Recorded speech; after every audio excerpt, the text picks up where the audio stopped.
man la Yusuf Taylor the editor for Askanwi Media boo xam ne di leen indil an exclusive programme bii nii ñu leen ko indil mooy WAVE Women's Association for Victims and Women and it comes.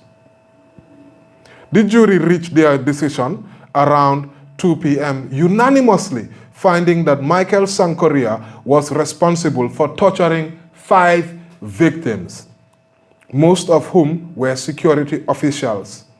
These include Faring Sanyang, former commander of the State Guard, Yaya Dabo, then a captain at the Gambia Armed Forces, Tamsir Jase, a former Director General of Immigration, and the late Pierre Mendy of the Gambia Armed Forces. The only civilian victim was Demba Dem, a former parliamentarian targeted during a political crackdown. Now, each of these counts carries a maximum sentence of 20 years in prison. Correa's defense, which claimed he acted under duress and was coerced, was ultimately rejected by the jury. You can read more about our coverage of the Michael Sang Correa trial on our website www.askanwi.com/universal-jurisdiction-cases. Now, this program is brought to you through with the support of Women's Association for Victims and Women's Empowerment, WAVE, through the Center for Justice and Accountability, who are supporting the funding of this program. As I said, I've got a number of interviews today, which we did with some of these victims. As soon as the trial ended, we managed to meet some of the victims. We managed to talk to them. We even have a statement from the Department of Justice, the U.S. Department of Justice. We have some statements from them, which we will also air. And we also have statements from the victims who we interviewed.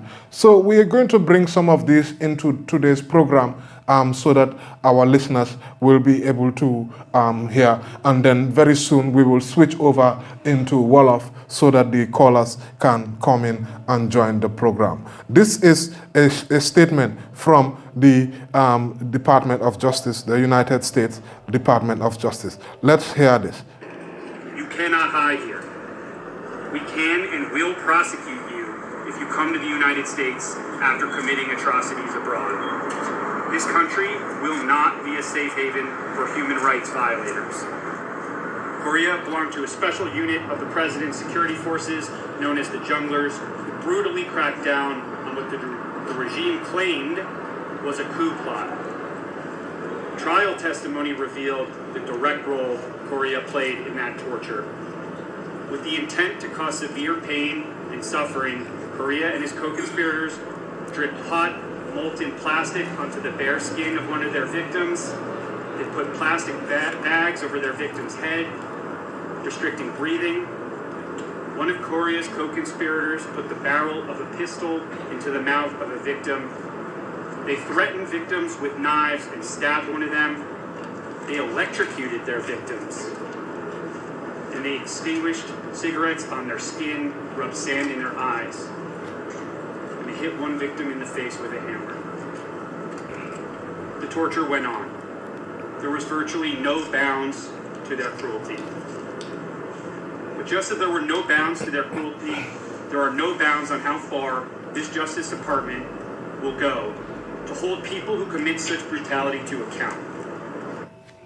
And that was the voice of Matthew R. Gagliotti, head of the U.S. Department of Justice Criminal Division.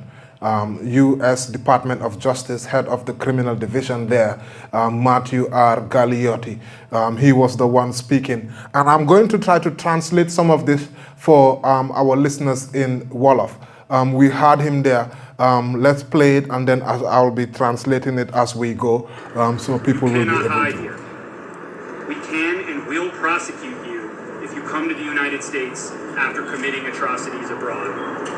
Yenanko Dega, Koku Moneka Matthew R. Gagliotti of the United States Department of Justice, send head of Justice Department's Criminal Division, send Criminal Division bi, mom mofa neka, mom nge wone li waham bi mo wah mo neka, bes bo hamne silen convict Michael Sang Correa, US Department of Justice, then si am lu ñoo wax because of Michael Sang Correa dañ ko convict ne dafa torture 5 victims yoo xam ne moom ñu ne moom moo leen torture seen jury bi seen court bi Denver Colorado dañ ko convict in April 2025 bu yàggut bi nii si leen ko convict on 15th of April guilty on 6 counts léegi ku nekk si Department of Justice seen Criminal Division Matthew R. Gagliotti moom mu ngi woon ne dinañ leen prosecute képp ñoo xamee ne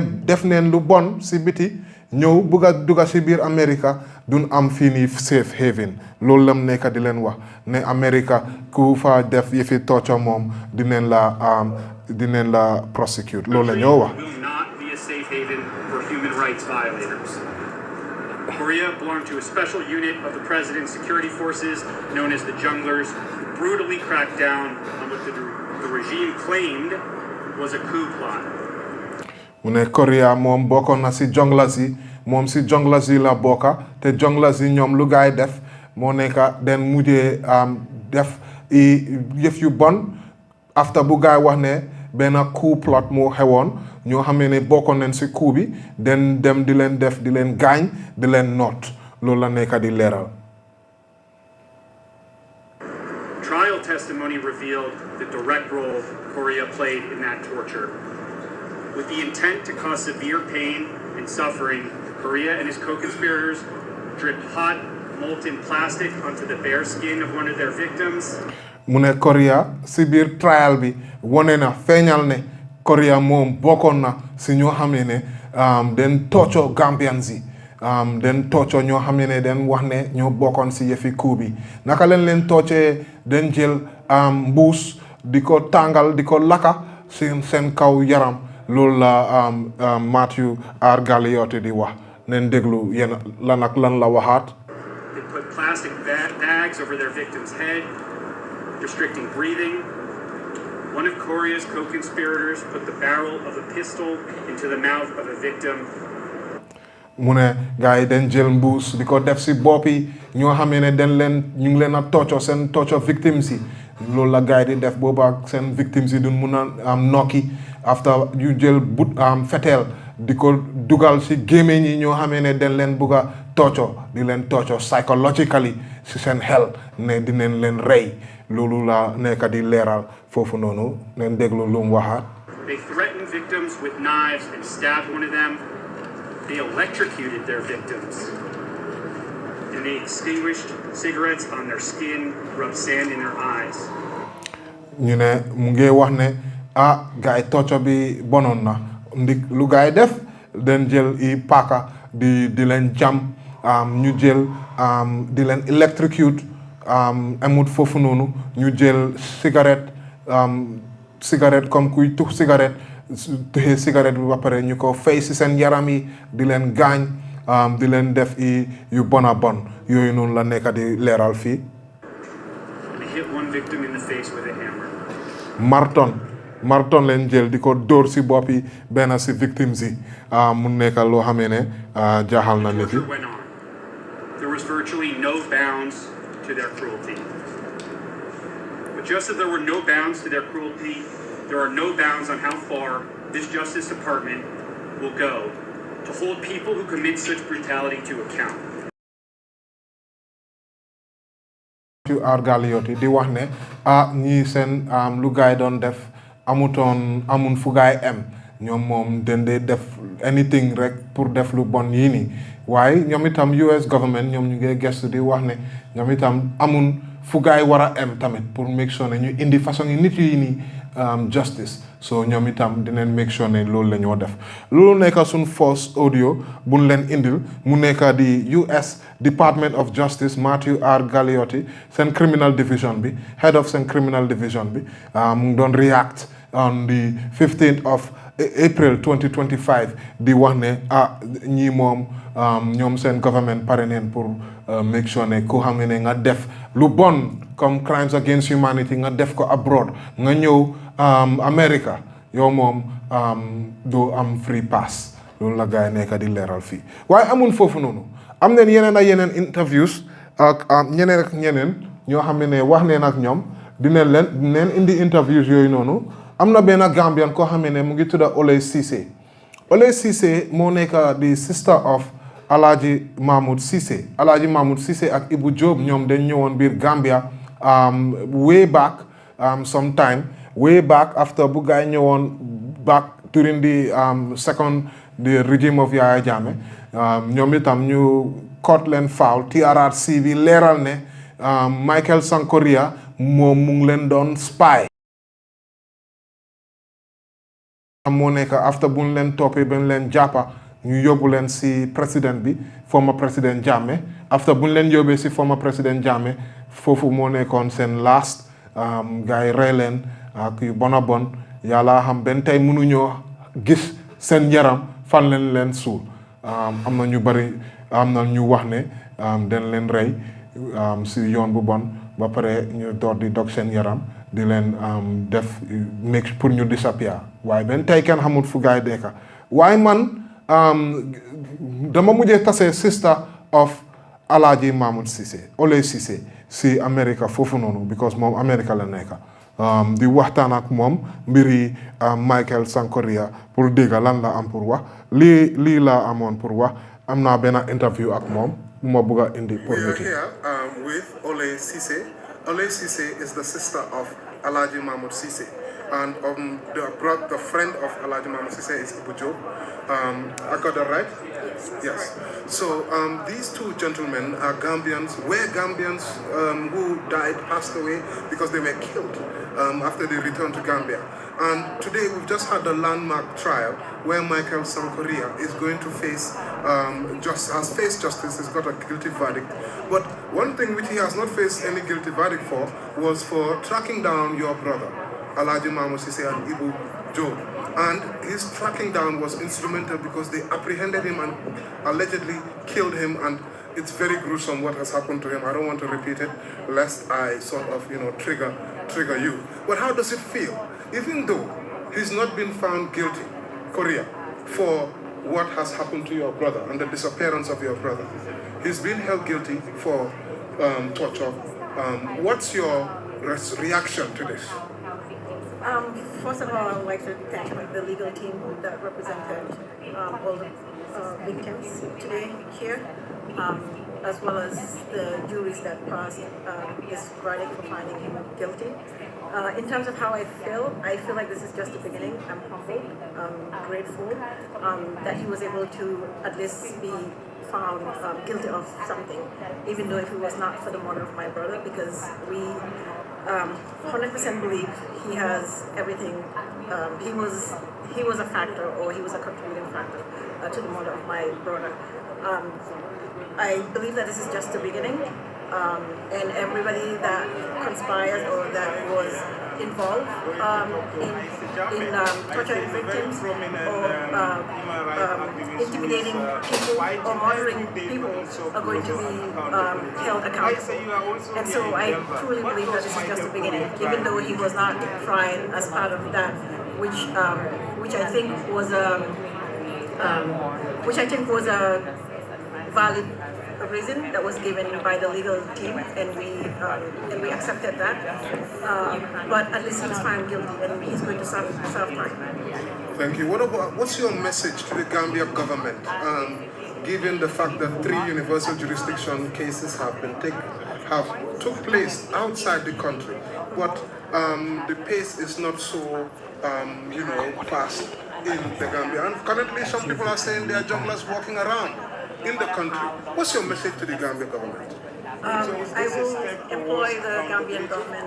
Hopefully they will take this as a priority, and hopefully they will see this as an example that those journalists can also be held accountable. And I just want the people of the Gambia that probably have been asking, like, what is this going to change? Because there's a lot of people that have been asking, what is this going to change? Like, what is going after these journalists? What is going after Ghana going to change? Well, one thing is going to change, because Michael Correa tonight is not going to be sleeping in his comfortable bed.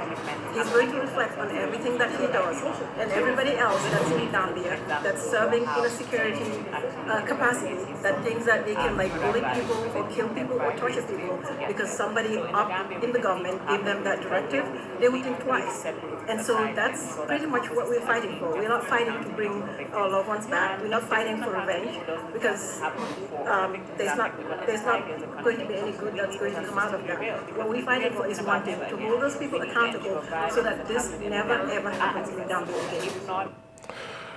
Koko Moneka Ole Sise, Moneka Ole Sise, sister of Alaji Mahmoud Sise. Alaji Mahmoud Sise Monekon Bena Gambian ko hamene from the US Gambian la.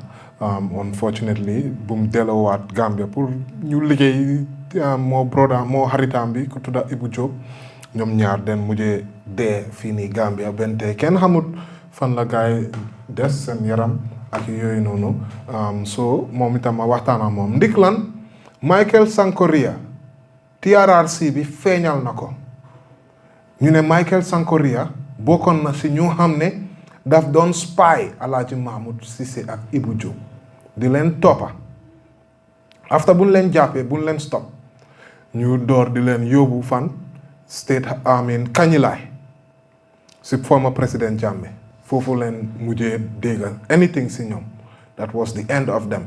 The why amut foofu noonu Michael Sang Correa ut neen ko find neen ko guilty for allegedly involved in the killing of 11 then ko find guilty for the torture of 5 victims, right? But TRRC bi feñal na ne Michael Sang Correa bokon na si ñoo xamé ne dafa rey at least 11 people bari na 11 people bari na loo xamé ne jaaxal na ñu bari. Imagine benn nit ñu ne yow da nga involved si the killing of 11 people jaaxal na ñu bari te some of these people ñoo xamee ne ñu ne Michael Sang Correa moo leen rey. Michael Sang Correa is not found guilty for killing. Michael Sang Correa dañ ko found guilty for torture.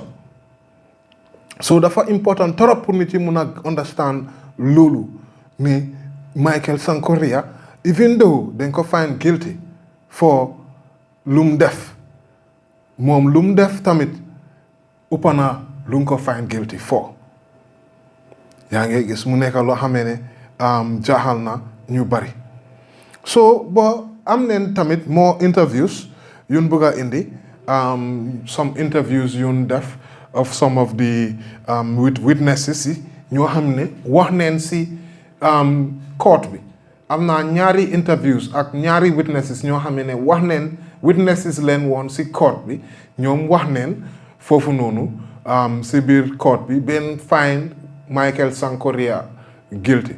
ñaar yooyu noonu bu ma waxee ñoom maa ngi leen interview pour ñu wax ma lan la gaay seen xalaat lan moo war a happen going forward si biir Gambia. So after suma indee gaay rek dinaa indi number ubbi lines yi pour ngeen mun a join si programme bi baal ma check lan mooy number buñ war a call pour ngeen mun a bokk si biir programme bi.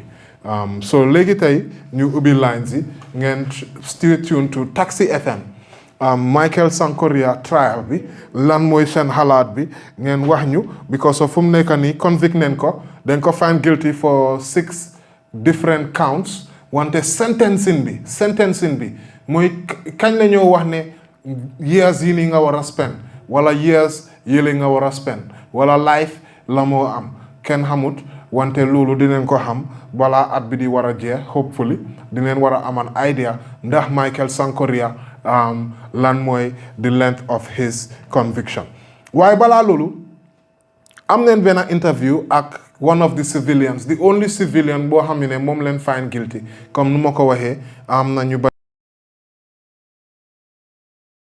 testify ñeneen ñi yëpp security officials leen waaye am na kenn koo xam ne moom nekk security official moom dafa nekkoon a former National Assembly member Demba Dem former National Assembly member Demba Dem am nañ interview ak moom booba boo xam ne ñu ngi ko doon laajte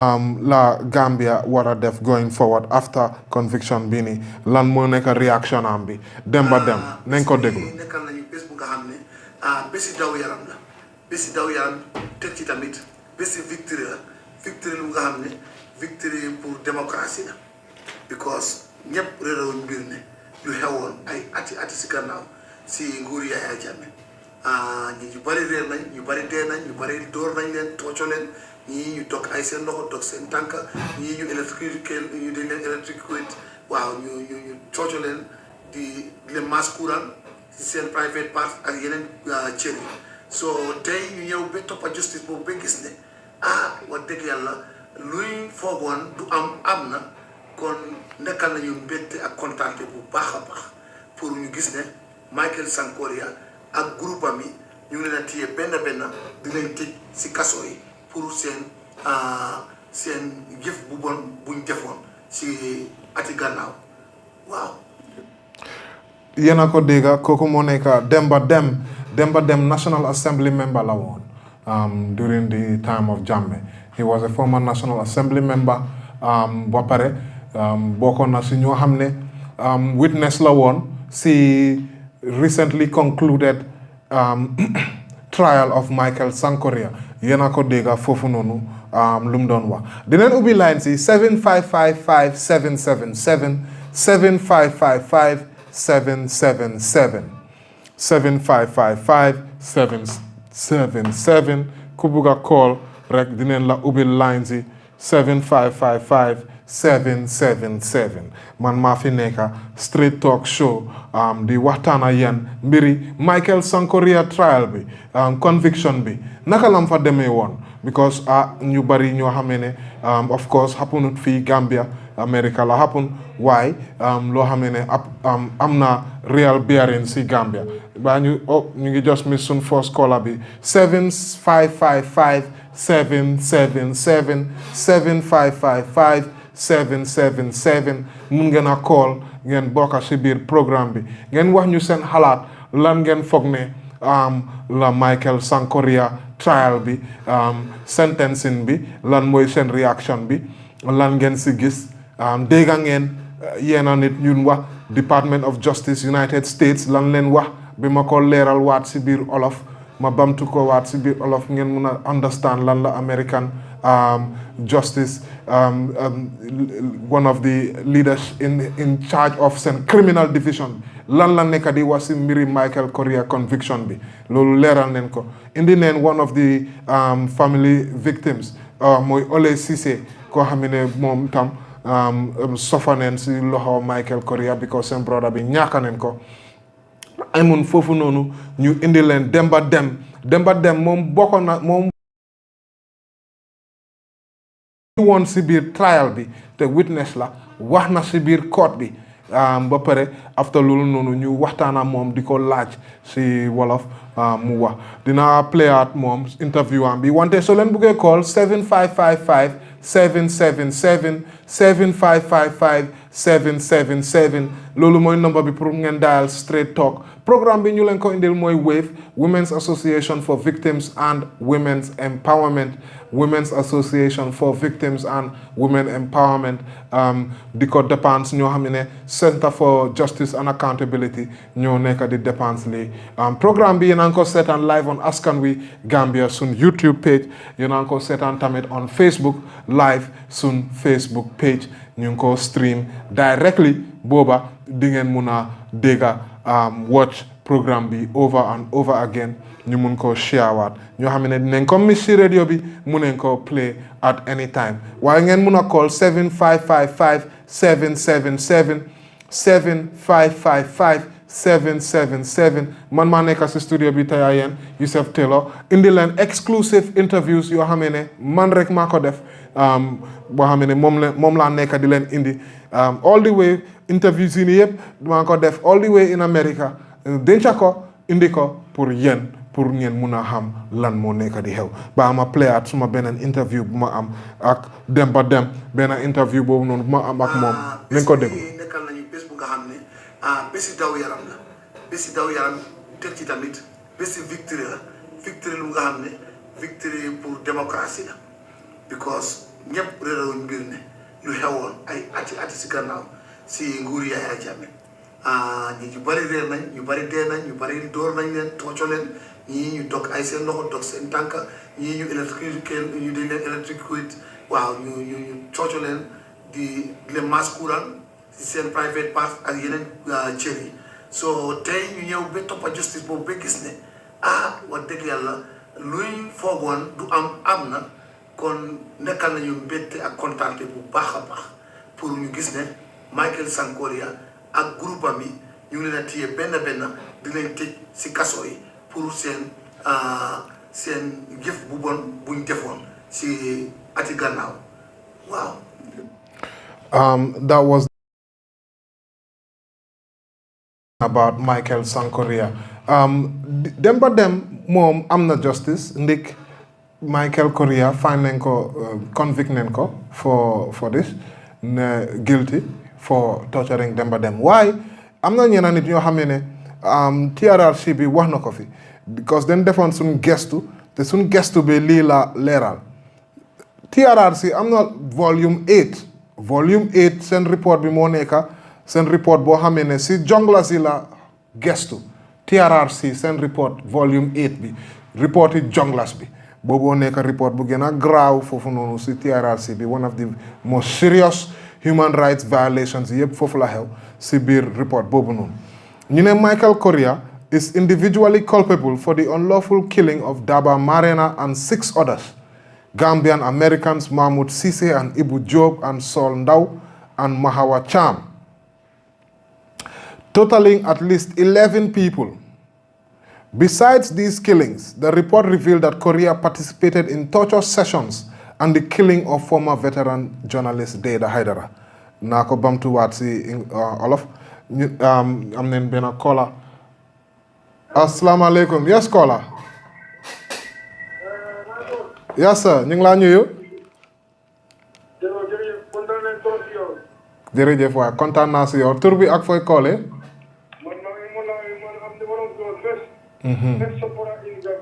Jërëjëf waay. Thank you. Thank you so much.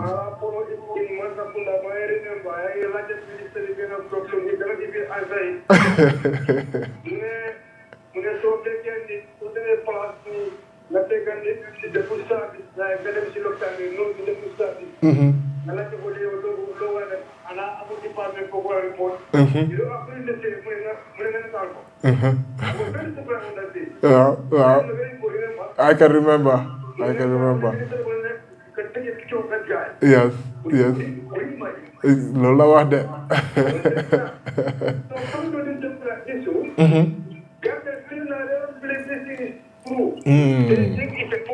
This is unfortunate. Somebody stood up and said, have killed more than 3 or 4 people.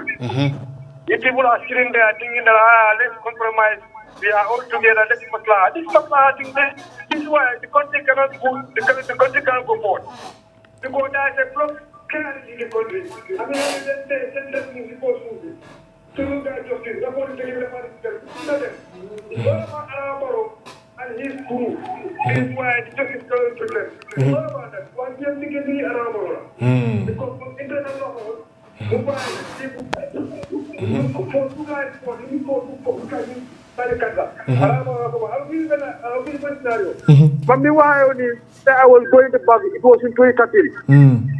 At Bogola Ghana, Ghana, Jure, final Ghana town, 2013 Rega.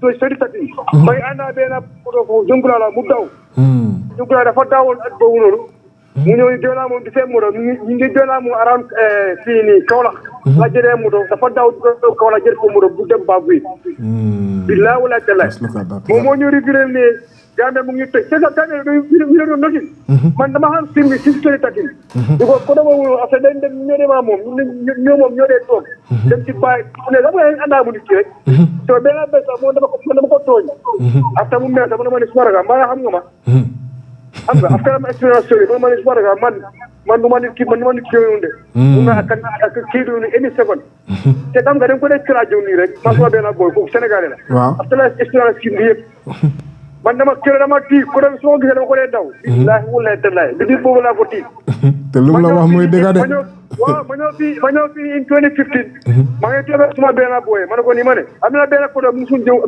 ko jongula la dafa ñëw ci tiara ci festival na wa Banjul la man sundin sen mu fa mu ko wadi de waya du wadde after mu after students kana mu ne waaw du mu wad du la legi de kala mu wax ko do so ko do bu ñu la ni sew jongula la man gaay mu leen ci man gaay ci rek andi hey ko bu sa na unfortunately, we've got a blackout. Nawek is partly the problem. So, Gambia, just switch on the light. Yes, unfortunately. But we are live still on Askanwi Gambia YouTube page. So, I think our listeners can listen to us at least. It's unfortunate that Nawek has gone off. Ladies and gentlemen. So we are struggling with the light, but we're going to try to bring the program to continue as soon as we put on the systems on. Unfortunate. Naweka. Nawek. So nakala program bi dafa jeex wala? Wa ko sama 17 minutes. Waaw. Dañ ko stop wala? Dañoo mëna continue wala? Light no di ba parce que jël ko ba nga off. Okay, come on, stop. Just stop it. Kan ko jëri. Yeah. Oh.